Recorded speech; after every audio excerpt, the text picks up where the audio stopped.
KCR mission, వేరిసి pharma life sciences, digital technology, IT ఇలా ప్రతి రంగంలో తెలంగాణ నూతన చరిత్రను లిఖించింది. బీఆర్ఎస్ పాలనలో కేసీఆర్ దూరదృష్టితో మొగ్గు తొడిగిన ప్రతి ఆలోచన ఇప్పుడు ఫలాలనిస్తోంది. కాన్ఫెడరేషన్ ఆఫ్ ఇండియా ఇండస్ట్రీ మంగళవారం విడుదల చేసిన తాజా నివేదికే ఇందుకు రుజువు. జీవ విజ్ఞానం, బయోటెక్నాలజీ, అడ్వాన్స్డ్ డిజిటల్ టెక్నాలజీల కేంద్రంగా హైదరాబాద్ రాకెట్ వేగంతో అభివృద్ధి చెందుతున్నట్లు తాజాగా తేలింది. విదేశీ ప్రత్యక్ష పెట్టుబడుల ఆకర్షణలోనూ తెలంగాణ ఎంతో ముందున్నట్టు రూఢి అయింది. దేశ ఆర్థిక వ్యవస్థను ముందుకు నడిపించే కీలక శక్తిగా దక్షిణాది రాష్ట్రాలు ఎదుగుతున్నాయని, దేశం నుంచి జరిగే మొత్తం ఎగుమతుల్లో 38 నుంచి 40% వరకు వాటా వీటిదేనని ఇండస్ట్రీ వర్గాలు వెల్లడించాయి. ఈ మేరకు కేరళలోని కొచ్చిలో మంగళవారం సిఐఐ నిర్వహించిన దక్షిణ భారతదేశ వార్షిక సదస్సు 2026 సందర్భంగా విడుదల చేసిన rising south next wave of growth నివేదికలో తేటతెల్లమైంది. ఈ నివేదికలో తెలంగాణతో పాటు ఆంధ్రప్రదేశ్, కర్ణాటక, కేరళ, పుదుచ్చేరి, తమిళనాడు రాష్ట్రాలు దేశ ఆర్థిక ఉత్పత్తిలో కీలక వాటాను కలిగి ఉన్నాయని పేర్కొన్నారు. తయారీ, సాంకేతిక రంగం, ఎగుమతులు, ఆవిష్కరణలో దక్షిణాది రాష్ట్రాలు ముందంజలో ఉన్నాయని వివరించారు. దేశంలో అత్యంత చురుకైన ప్రాంతంగా, అంతర్జాతీయ స్థాయిలో అనుసంధానమైన ఆర్థిక కేంద్రంగా దక్షిణాది ఎదిగిందని పేర్కొన్నారు. ముఖ్యంగా తెలంగాణ రాజధాని హైదరాబాద్ జీవ విజ్ఞానం, బయోటెక్నాలజీ, అడ్వాన్స్డ్ డిజిటల్ టెక్నాలజీ కేంద్రంగా అభివృద్ధి చెందినట్టు వెల్లడించింది. సిఐఐ నివేదిక ప్రకారం తెలంగాణలోని జీనోమ్ వ్యాలీ ఔషధ జీవ విజ్ఞాన రంగానికి ప్రధాన కేంద్రంగా నిలిచింది. తద్వారా జ్ఞాన ఆధారిత ఆర్థిక వ్యవస్థలో దక్షిణాది ఆధిపత్యం పెరగడానికి సాయపడింది. ఇక దేశంలోని గ్లోబల్ కేపబిలిటీ సెంటర్లలో సింహభాగం దక్షిణాది రాష్ట్రంలోనే అత్యధికంగా ఉన్నట్టు తేలింది. ఇందులో హైదరాబాద్ నగరానికి కీలక పాత్ర అని స్పష్టమైంది. అలాగే దేశంలోని యానికార్న్ స్టార్టప్లలో సుమారు 30% వాటా దక్షిణాది రాష్ట్రాలదేనని సిఐఐ నివేదిక పేర్కొంది. ఇక విదేశీ ప్రత్యక్ష పెట్టుబడులలో తెలంగాణతో పాటు కర్ణాటక, తమిళనాడు కూడా ముందంజలో ఉన్నాయని నివేదిక స్పష్టం చేసింది. నైపుణ్యంతో కూడిన మానవ వనరులు, ప్రముఖ విద్యా సంస్థలు ఈ వృద్ధికి బలంగా నిలుస్తున్నట్లు వివరించింది. సిఐఐ తాజాగా విడుదల చేసిన నివేదికలో ప్రత్యేకంగా ప్రస్తావించిన జీనోమ్ వ్యాలీ అభివృద్ధి, బీసీసీలకు ప్రాధాన్యత తదితర అంశాలు బీఆర్ఎస్ పాలనలో అప్పటి ముఖ్యమంత్రి కేసీఆర్ ప్రత్యేక చొరవ తీసుకోవడంతోనే సాధ్యపడిందని విషయం తెలిసింది. తెలంగాణ రాష్ట్ర ఏర్పాటు అనంతరం బీఆర్ఎస్ ప్రభుత్వం అమలు చేసిన పారిశ్రామిక అనుకూల విధానాలతో రాష్ట్రానికి పెట్టుబడులు వెల్లువెత్తాయి. జీవ విజ్ఞానం, బయోటెక్నాలజీ, ఫార్మా, డిజిటల్ టెక్నాలజీ తదితర రంగాలకు చెందిన అనేక అంతర్జాతీయ కంపెనీలు హైదరాబాద్లో ఏర్పాటయ్యాయి. ఇక జీనోమ్ వ్యాలీలో ఏర్పాటైన ఔషధ కంపెనీలకై లెక్కే లేదు. గ్లోబల్ కేపబిలిటీ సెంటర్లు సైతం హైదరాబాద్లో పెద్ద సంఖ్యలో కొలువుతీరాయి. రాష్ట్రంలోని అనుకూల వాతావరణం, ప్రభుత్వ విధానాలతో విస్తరణ బాట పట్టాయి. దీంతో ఉద్యోగ అవకాశాలు గణనీయంగా పెరిగి దేశంలోని అనేక రాష్ట్రాలకు చెందిన నైపుణ్యం గల యువత ఇక్కడికొచ్చి ఉపాధి పొందుతున్నారు. ముఖ్యంగా బీఆర్ఎస్ హయాంలో రాష్ట్రానికి ప్రత్యేక గుర్తింపు రావడంతో పెట్టుబడులు గమ్యస్థానంగా మారింది. తాజాగా సిఐఐ విడుదల చేసిన నివేదిక కేసీఆర్ పాలనలో రాష్ట్రం సాధించిన ప్రగతి అద్దం పట్టింది. కొత్త రాష్ట్రంలో వ్యాపార అనుకూల వాతావరణాన్ని ఏర్పాటు చేస్తేనే కంపెనీలు మన దగ్గరకు వస్తాయని కేసీఆర్ ప్రభుత్వం ముందే గుర్తించింది. ఈ క్రమంలోనే ఐటీ మౌలిక వసతులను అందుబాటులోకి తీసుకురావడంతో పాటు కంపెనీలకు కావాల్సిన ప్రోత్సాహకాలను అందించింది. మహిళా ఔత్సాహిక పారిశ్రామికవేత్తలు ప్రోత్సహించేందుకు వీహబ్తో పాటు మరీ ముఖ్యంగా టాస్క్ వంటి కార్యక్రమాలతో పారిశ్రామిక అవసరాలకు కావాల్సిన మానవ సాంకేతిక వనరులను కల్పించింది. దీంతో ప్రపంచ దిగ్గజం కంపెనీలు తమ గ్లోబల్ కేపబిలిటీ సెంటర్లకు హైదరాబాద్లో ఏర్పాటు చేయడానికి క్యూ కట్టాయి. బీసీసీలను ఆకర్షించడంలో సిలికాన్ వ్యాలీ ఆఫ్ ఇండియాగా పిలిచే బెంగళూరును తోసిరాజని హైదరాబాద్ ముందు వరుసలో నిలిచిందంటే కేసీఆర్ ప్రభుత్వం వేసిన అప్పటి ఐటీ పునాదులేనని చెప్పక తప్పదు. దేశవ్యాప్తంగా 2000కు పైగా జీసీసీ ఎకోసిస్టమ్లుండగా హైదరాబాద్లోనే దాదాపు 400 వరకు జీసీసీలు ఉన్నాయి. అంటే దేశంలో కొత్తగా ప్రారంభించే ప్రతి 100 జీసీసీల్లో 20 సెంటర్లు నగరంలోనే కొలువు తీరుతున్నాయి. ప్రస్తుతం నగరంలోనే మొత్తం జీసీసీల్లో 3 లక్షల మందికి పైగా ఉద్యోగాలు చేస్తున్నారు. రాష్ట్రంలో వాయిదా పడిన 3 మున్సిపాలిటీల చైర్పర్సన్, వైస్ చైర్పర్సన్ ఎన్నికల ప్రక్రియను పరిశీలించేందుకు బీఆర్ఎస్ అధిష్టానం పరిశీలకులను నియమించింది. ఇబ్రహీంపట్నం మున్సిపాలిటీకి ఎమ్మెల్యేలు సవితా ఇంద్రారెడ్డి, మాధవరం కృష్ణారావు, దేవిరెడ్డి, సుధీర్ రెడ్డి, క్యాతనపల్లికి మాజీ మంత్రులు గంగుల కమలాకర్, కొప్పుల ఈశ్వర్, ఖానాపూర్ మున్సిపాలిటీకి మాజీ మంత్రి జోగు రామన్న, ఎమ్మెల్యేలు కోవలక్ష్మి, అనిల్ జాదవ్ ను ఇన్ఛార్జీలుగా నియమించారు. ఏప్రిల్ 4న ఉదయం 11 గంటలకు సభ్యుల ప్రమాణ స్వీకారం. అదే రోజు మధ్యాహ్నం 12:30కి చైర్పర్సన్, వైస్ చైర్పర్సన్ ఎన్నిక ప్రక్రియ జరపాలని రాష్ట్ర ఎన్నికల కమిషన్ ఇప్పటికే నోటీసులు జారీ చేస్తుంది. రాష్ట్రంలో వాయిదా పడిన 3 మున్సిపాలిటీల చైర్పర్సన్, వైస్ చైర్పర్సన్ ఎన్నికల ప్రక్రియను పరిశీలించేందుకు బీఆర్ఎస్ అధిష్టానం పరిశీలకులను నియమించింది.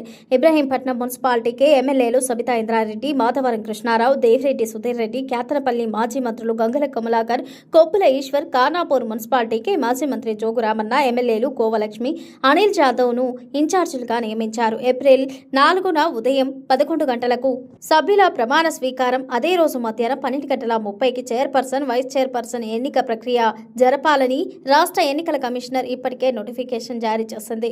బీఆర్ఎస్ తరఫున గెలిచిన కౌన్సిలర్లకు సమన్వయపరిచి 3 మున్సిపాలిటీలో చైర్పర్సన్, వైస్ చైర్పర్సన్ పదవులు కైవసం చేసుకునేందుకు ఇన్ఛార్జీలకు బాధ్యతలు అప్పగించింది. రాష్ట్రంలో 116 మున్సిపాలిటీలు, 7 నగరపాలక సంస్థలకు ఫిబ్రవరి 11న ఎన్నికలు నిర్వహించగా 13న ఫలితాలు వెలువడ్డాయి. 16న మేయర్లు, డిప్యూటీ మేయర్లు, చైర్పర్సన్, వైస్ చైర్పర్సన్ల ఎన్నిక జరిగింది. నాడు అధికార కాంగ్రెస్ అరాచకాల కారణంగా బీఆర్ఎస్ ఆధిక్యం ఉన్న కేతనపల్లి, ఖానాపూర్, ఇబ్రహీంపట్నం మున్సిపాలిటీల చైర్పర్సన్, వైస్ చైర్పర్సన్ల ఎన్నిక వాయిదా పడ్డాయి. రంగారెడ్డి జిల్లా ఇబ్రహీంపట్నం మున్సిపాలిటీలో 24 వార్డులకు మ్యాజిక్ ఫిగర్ అయిన 13 వార్డులను బీఆర్ఎస్ అభ్యర్థులు గెలుపొందారు. ఒక స్వతంత్ర బీజేపీ కౌన్సిలర్ మద్దతు ప్రకటించడంతో బీఆర్ఎస్ బలం 15కు చేరింది. వాస్తవానికి ఇక్కడ చైర్పర్సన్ ఎన్నిక కూడా పూర్తయింది. కాంగ్రెస్ నుంచి గెలిచిన 8 మంది కౌన్సిలర్లు, ఒక బీజేపీ కౌన్సిలర్, ఎమ్మెల్యే ఎక్స్ ఆఫిషియోతో కలిపి 10 మంది మాత్రమే ఉన్నారు. నాడు ఎన్నికల సమయంలో ఒక సభ్యుడు యాదగిరి సమావేశానికి రాలేదు. అతడి కుటుంబ సభ్యులతో కలిసి కాంగ్రెస్ నాయకులు హైడ్రామాగా నడిపారు. యాదగిరి లేకుండా ఎన్నిక నిర్వహించవద్దని అతడి కుమారుడితో హైకోర్టులో పిటిషన్ వేయించారు. న్యాయస్థానం ఆదేశాలతో ఎన్నిక తాత్కాలికంగా వాయిదా పడింది. మంచిర్యాల జిల్లా చెన్నూరు నియోజకవర్గం కేతనపల్లి మున్సిపాలిటీలో 22 వార్డులకు బీఆర్ఎస్, సిపిఐ కూటమి కలిసి 14 వార్డుల్లో గెలుపొందాయి. బీఆర్ఎస్ 10, సిపిఐ 4 వార్డులు గెలవగా కాంగ్రెస్ 7 వార్డుల్లోనే గెలిచింది. చైర్పర్సన్, వైస్ చైర్పర్సన్ ఎన్నికలు జరగకుండా మంత్రి వివేక్ అడ్డుకుంటూ వచ్చారు. చైర్పర్సన్, వైస్ చైర్పర్సన్ ఎన్నికకు హాజరు కాకుండా కౌన్సిలర్లను అడ్డుకున్నారు. బీఆర్ఎస్ నాయకులపై కాంగ్రెస్ కార్యకర్తలు రాళ్లదాడికి దిగారు. ఫిబ్రవరి 17 కేతనపల్లిలో జరిగిన గొడవను సాకుగా చూపి బీఆర్ఎస్ జిల్లా అధ్యక్షుడు బాల్కసుమాన్ సహా పలువురు నాయకులను అరెస్టు చేసి జైలుకు పంపారు. గొడవలు, కేసుల కారణంగా ఇక్కడ ఎన్నిక వాయిదా పడింది. ఒకేసారి 3 నెలల రేషన్ బియ్యం పంపిణీ చేయనున్నట్లు పౌర సరఫరాల శాఖ తెలిపింది. బుధవారం నుంచి ఏప్రిల్, మే, జూన్ నెలకు సంబంధించిన బియ్యాన్ని పంపిణీ చేయనున్నట్లు పేర్కొంది. ఇందుకు సంబంధించిన అవసరమైన బియ్యం స్టాక్ ను రేషన్ షాపులకు అలర్ట్ చేసినట్టు వెల్లడించింది. రాష్ట్రంలో 1.05 కోట్ల రేషన్ కార్డులు ఉండగా 3.39 కోట్ల మంది లబ్ధిదారులు ఉన్నారని వివరించింది. వీరికి పంపిణీ కోసం ప్రతి నెల సుమారు 2 లక్షల టన్నుల బియ్యం అవసరమవుతున్నాయని, దీంతో 3 నెలలకు 6 లక్షల టన్నుల సన్న బియ్యాన్ని అందుబాటులో ఉంచినట్టు పేర్కొంది. ఒకేసారి 3 నెలల రేషన్ బియ్యం పంపిణీ చేయనున్నట్లు పౌర సరఫరాల శాఖ తెలిపింది. బుధవారం నుంచి ఏప్రిల్, మే, జూన్ నెలలకు సంబంధించిన బియ్యాన్ని పంపిణీ చేయనున్నట్టు పేర్కొంది. ఇందుకు సంబంధించి అవసరమైన బియ్యం స్టాక్ ను రేషన్ షాపులకు అలర్ట్ చేసినట్టు వెల్లడించింది. రాష్ట్రంలో 1.05 కోట్ల రేషన్ కార్డులు ఉండగా 3.39 కోట్ల మంది లబ్ధిదారులు ఉన్నారని వివరించింది. వీరికి పంపిణీ కోసం ప్రతి నెల సుమారు 2 లక్షల టన్నుల బియ్యం అవసరమవుతాయని, దీంతో 3 నెలలకు 6 లక్షల టన్నుల సన్న బియ్యాన్ని అందుబాటులో ఉంచినట్టు పేర్కొంది. కేంద్ర ప్రభుత్వ ఆదేశాల మేరకు ఈ పంపిణీ చేయనున్నట్లు తెలిపింది. కాగా ప్రస్తుతం గోదాముల్లో బియ్యం నిండుగా ఉండటం, రాబోయే సీజన్లకు సంబంధించి ధాన్యాన్ని నిల్వ చేసే పరిస్థితి లేకపోవడంతో గోధుమలను ఖాళీ చేయించాలని ఉద్దేశంతో కేంద్రం ఒకేసారి 3 నెలల రేషన్ బియ్యాన్ని పంపిణీ చేయాలని నిర్ణయం తీసుకున్నట్టు సమాచారం. సీఎం రేవంత్ రెడ్డి కేరళలో జరిగే ఎన్నికల ప్రచారానికి హైదరాబాద్ నుంచి బయలుదేరి వెళ్లారు. మంగళవారం సాయంత్రం మంత్రి ఉత్తమ్ కుమార్ రెడ్డితో కలిసి ఆయన వెళ్లారు. స్టార్ కంపెనీయర్ గా 2 రోజుల పాటు యూడీఎఫ్ అభ్యర్థుల తరఫున కేరళలో వివిధ చోట్ల జరిగే ఎన్నికల ప్రచారంలో వారు పాల్గొన్నారు. సీఎం రేవంత్ రెడ్డి కేరళలో జరిగే ఎన్నికల ప్రచారానికి హైదరాబాద్ నుంచి బయలుదేరి వెళ్లారు. మంగళవారం సాయంత్రం మంత్రి ఉత్తమ్ కుమార్ రెడ్డితో కలిసి ఆయన వెళ్లారు. స్టార్ క్యాంపెయినియర్ 2 రోజుల పాటు యూడీఎఫ్ అభ్యర్థుల తరఫున కేరళలోని వివిధ చోట్ల జరిగే ఎన్నికల ప్రచారంలో పాల్గొన్నారు. ఇప్ప పువ్వు గురించి మరోసారి కాంగ్రెస్ ఎమ్మెల్యే అనిరుద్ రెడ్డి కీలక వ్యాఖ్యలు చేశారు. తెలంగాణ వ్యాప్తంగా 10 లక్షల ఇప్ప చెట్లను పెంచాలని సీఎం కు విజ్ఞప్తి చేశారు. ఇక ఇప్ప చెట్ల పెంపకానికి సంబంధించి 52 మంది ఎమ్మెల్యేల సంతకాలతో కూడిన లేఖను సీఎం రేవంత్ రెడ్డికి పంపించారు. ఈ 52 మందితో కాంగ్రెస్ సహా అన్ని పార్టీలకు చెందిన ఎమ్మెల్యేలు ఉండటం గమనార్హం. దీంతో మరోసారి రాష్ట్రంలో ఇప్ప పువ్వు వ్యవహారం చర్చకు దారితీస్తోంది. గత కొన్ని రోజులుగా ఇప్ప ఉత్పత్తులకు సంబంధించి ఆసక్తికర డిమాండ్ను తెరపైకి తీసుకువస్తున్న కాంగ్రెస్ నేత జడ్చర్ల ఎమ్మెల్యే అనిరుద్ రెడ్డి తన ప్రయత్నాలను ముమ్మరం చేశారు. తెలంగాణలో 10 లక్షల ఇప్ప చెట్లను నాటాలని ఎమ్మెల్యే అనిరుద్ రెడ్డి సంతకాల సేకరణ చేపట్టిన సంగతి తెలిసిందే. అయితే దీనికి ఎమ్మెల్యేలు, ఎమ్మెల్సీల నుంచి భారీగా మద్దతు లభిస్తుండటం విశేషంగా మారింది. ఏకంగా 52 మంది ఎమ్మెల్యేలు అనిరుద్ రెడ్డి చేస్తున్న డిమాండ్కు మద్దతుగా సంతకాలు చేయడం గమనార్హం. ఇప్ప పువ్వు ఉత్పత్తులను ప్రోత్సహించాలని పేర్కొంటున్న ఎమ్మెల్యే అనిరుద్ రెడ్డి అవి ఆరోగ్యానికి మేలు చేస్తాయని చెబుతున్నారు. ఇటీవల తెలంగాణ బడ్జెట్ సమావేశాల సందర్భంగా అసెంబ్లీలో ఈ ఇప్ప పువ్వు ఉత్పత్తుల ప్రస్తావన తీసుకువచ్చిన జడ్చర్ల ఎమ్మెల్యే ఈ క్రమంలోనే ఇప్ప పువ్వు చెట్ల ఉద్యమాన్ని చేపట్టారు. రాష్ట్రంలో 10 లక్షల ఇప్ప చెట్లను నాటేలా చర్యలు తీసుకోవాలంటూ ముఖ్యమంత్రి రేవంత్ రెడ్డికి లేఖ రాశారు. ఈ డిమాండ్ను ఇప్పటి వరకు వివిధ పార్టీలకు చెందిన 52 మంది ఎమ్మెల్యేలు మద్దతు తెలపడంతో ఇప్పుడు హాట్ టాపిక్ గా మారింది. సీఎం రేవంత్ రెడ్డికి అనిరుద్ రెడ్డి రాసిన లేఖలో తెలంగాణలో పర్యావరణ పరిరక్షణతో పాటు సామాజిక, ఆర్థిక ప్రయోజనాల కోసం భారీ మొత్తంలో ఇప్ప చెట్లను నాటాలని విజ్ఞప్తి చేశారు. రాష్ట్ర వ్యాప్తంగా అనుకూలంగా ఉన్న ప్రాంతాల్లో లక్షలాదిగా ఇప్ప చెట్లను నాటేందుకు స్వయంగా రాష్ట్ర ప్రభుత్వం ఆధ్వర్యంలో ఒక కార్యక్రమాన్ని చేపట్టాలని తాను ప్రతిపాదిస్తున్నట్లు ఎమ్మెల్యే అనిరుద్ రెడ్డి పేర్కొన్నారు. కరువును తట్టుకొని సైతం ఇప్ప చెట్లు పెరుగుతాయని, తెలంగాణ లాంటి అర్ధశుష్క ప్రాంతాలు ఈ ఇప్ప చెట్ల పెంపకానికి ఎంతో అనుకూలమైనవంటూ స్పష్టం చేశారు.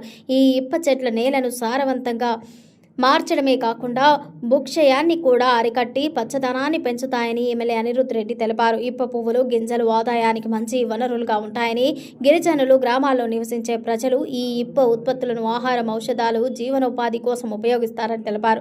సమృద్ధిగా పోషకాలు ఉండి ఔషధ గుణాలు కలిగిన ఈ ఇప్ప పువ్వులు స్థానిక ఆరోగ్య సంరక్షణకు ఎంతో మేలు చేస్తాయని, అందుకే ఈ ఇప్ప చెట్లను భారీగా పెంచేందుకు ప్రభుత్వం చర్యలు తీసుకోవాలని కోరారు. ఇప్పటికే మీడియా సమావేశాలు, అసెంబ్లీలో ఈ ఇప్ప పువ్వు ఉత్పత్తులకు సంబంధించి ఎమ్మెల్యే అనిరుద్ రెడ్డి కీలక విషయాలు వెల్లడించారు. అసెంబ్లీలో నేను వేరే మినిస్టర్స్తో వాళ్ళతో మాట్లాడని చెప్పి, సరే ఈ చెట్లు తక్కువ ఉన్నాయి కదా అన్నది. అయితే నేనేమన్నా ఫారెస్ట్ డిపార్ట్మెంట్తో మాట్లాడి, మినిస్టర్ గారితో మాట్లాడి ఒక 10 లక్షల ఇప్ప చెట్లు మనం పెట్టిస్తాం. ఎందుకంటే ఈ చెట్టు పెరిగి మళ్ళీ ఇప్ప పువ్వు రావాలంటే దాదాపు 8 సంవత్సరాలు అవుతుంది అని చెప్పేసి 10 లక్షల చెట్లు పెట్టాలని చెప్పేసి చీఫ్ మినిస్టర్ గారికి ఒక లెటర్ రాయడం జరిగింది. దీంట్లో దాదాపు 55 మంది ఎమ్మెల్యేలు సంతకం పెట్టినారు చెట్లని ప్రమోట్ చేయాలని చెప్పి. ఈ పువ్వుని కోతులు కూడా తింటాయి, పందులు తింటాయి. అంటే కింద రాలినప్పుడు అంటే ఫారెస్ట్లో పెడితే ఇప్పుడు మీరు చూస్తే కోతులన్నీ ఊళ్ళలోకి వచ్చేస్తాయి. ఎందుకంటే అక్కడ ఫ్రూట్స్ లేవు, ఏం లేవు, చెట్లు కొట్టేస్తున్నారని చెప్పి కూడా వస్తాయి. ఈ చెట్లు పెడితే అట్లా కూడా ఉపయోగం పడుతుంది. ఇంకోటి, ఈ పువ్వుతోని ఆయిల్ చేయొచ్చు. ఈ ఆయిల్తో మనము వంట వండుకుంటే మీకు కొలెస్ట్రాల్ రాదు. పువ్వుతోని మనం టీలో పెట్టుకొని మసలు పెట్టుకొని తాగితే షుగర్ కూడా, మనకి షుగర్ యూజ్ చేయాల్సిన అవసరం లేదు. దీంతో మనం తాగొచ్చు. సోప్స్ చేయొచ్చు దీంతో. జొన్న రొట్టెలు అని చెప్పి నేను అక్కడ పోయినాను, భద్రాచలం పోయినాను మొన్న శ్రీరామనవమికి. నేను పోతుంటే లైన్ నుండి వాళ్ళు అందరూ అడుస్తున్నారు, అగో ఆయనని అనిరుద్ రెడ్డి మా గురించి మాట్లాడిండు, నిజం మాట్లాడిండు. నిజంగా ఈ చెట్టు అంటే మాకు దేవునితో సమానం, మేము పూజిస్తాం. మాకు ఎవ్రీ ఇయర్ 4 months అని పువ్వు వస్తుంది. పువ్వు 70 రూపాయలు కేజీ లాగా వాళ్ళు అమ్ముకోవచ్చు, 30 రూపాయల నుంచి 70 రూపాయలు. ఇది ఒక నేను అనేది రాలిపోయిన పువ్వు నుంచి. వాళ్ళలాగా చెట్లు కొట్టేసి చెట్లను ఎక్స్పోర్ట్ చేసి దొంగతనం పంపేమని చెప్పి నేను మాట్లాడతలేను. ఆంధ్రాలో చేసేటట్టు మీకు అందరు తెలుసు. గంధం చెట్లు అంతా ఎంత దొంగతనంగా చేస్తుంది, ఎట్లా చేస్తుంది, ఎంతమందిని ఫైరింగ్ అయింది అక్కడ అనేది అందరికి తెలుసు. నేను ఓన్లీ రాలిపోయే పువ్వు గురించి మాట్లాడుతున్నాను. కొత్త ఆర్థిక సంవత్సరంలో కరెంటు ఛార్జీల పెంపు ఉండదని తెలంగాణ విద్యుత్ నియంత్రణ మండలి ప్రకటించింది. ఈ ఏడాది కూడా పాత ఛార్జీలే అమల్లో ఉంటాయని స్పష్టం చేసింది. ఈ మేరకు 2026-27 సంవత్సర టారిఫ్లను ఖరారు చేస్తూ ఈఆర్పీ ఉత్తర్వులు విడుదల చేసింది. కొత్త ఆర్థిక సంవత్సరంలో కరెంట్ ఛార్జీల పెంపు ఉండదని తెలంగాణ విద్యుత్ నియంత్రణ మండలి ప్రకటించింది. ఈ ఏడాది కూడా పాత ఛార్జీలే అమల్లో ఉంటాయని స్పష్టం చేసింది. ఈ మేరకు 2026-27 సంవత్సర టారిఫ్లను ఖరారు చేస్తూ ఈఆర్సీ ఉత్తర్వులు విడుదల చేసింది. ప్రస్తుతం 2025 ఏప్రిల్ 1 నుంచి సాగుతున్న టారిఫ్లే 2027 మార్చి 31 వరకు అమల్లో ఉంటాయని వెల్లడించింది. విద్యుత్ పంపిణీ సంస్థ ఈ ఏడాది ఛార్జీలు పెంచాలని ప్రతిపాదించలేదు. ఈ మేరకు అవి సమర్పించిన పిటిషన్లపై బహిరంగ విచారణ జరిపిన ఈఆర్సీ తాజాగా పాత టారిఫ్లని ఖరారు చేసింది. Time of the day tariff ను ప్రకటించిన ఈఆర్సీ పీక్ సమయంలో పీక్ ఛార్జీలు వసూలు చేసేందుకు అనుమతించింది. హెచ్డీ వినియోగదారులకు అంతే రాత్రి పూట అలవెన్స్ ను కట్ చేసింది. ఉదయం ఉదయం 6 నుంచి 10 గంటల వరకు, సాయంత్రం 6 నుంచి రాత్రి 10 గంటల వరకు వినియోగించే విద్యుత్పై యూనిట్కు అదనంగా 1.50 చొప్పున వసూలు చేస్తారు. ఉదయం 10 నుంచి సాయంత్రం 6 గంటల వరకు వినియోగించే విద్యుత్పై యూనిట్కు 50 పైసలు చొప్పున తగ్గిస్తారు. రాత్రి 10 నుంచి ఉదయం 6 గంటల వరకు సాధారణ ఛార్జీలే ఉంటాయి. ఇది ఇవాల్టి బులెటిన్. మరో బులెటిన్తో మళ్ళీ కలుద్దాం. Stay tune TS24 news.